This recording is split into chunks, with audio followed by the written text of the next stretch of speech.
અક્ષરોને વર્ણ કહેવાય છે. વર્ણોમાં સ્વર અને વ્યંજન હોય છે.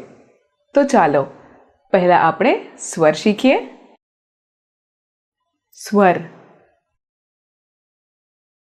જે વર્ણોના ઉચ્ચાર માટે અન્ય ધ્વનિઓનો સહારો નથી લેવો પડતો તેમને સ્વર કહે છે. આ સ્વર છે. અ, આ, ઈ,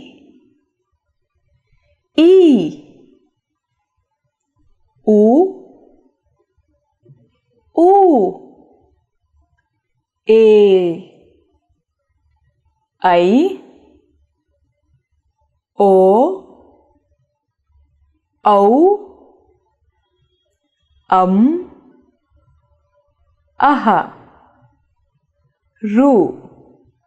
ચાલો બાળકો એકવાર ફરીથી સ્વર શીખી લઈએ. અ,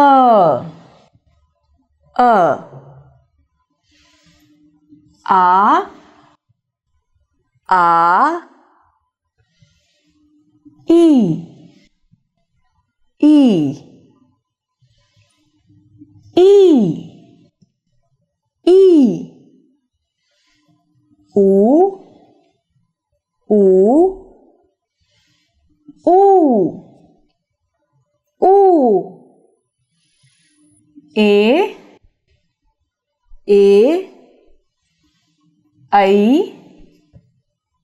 ऐ,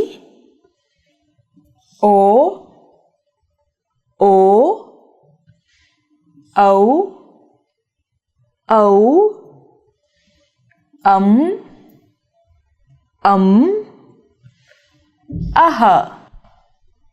અહ, રૂ. ચાલો બાળકો હવે આપણે ઝટાપટીથી સ્વર બોલી લઈએ. અ, આ, ઈ,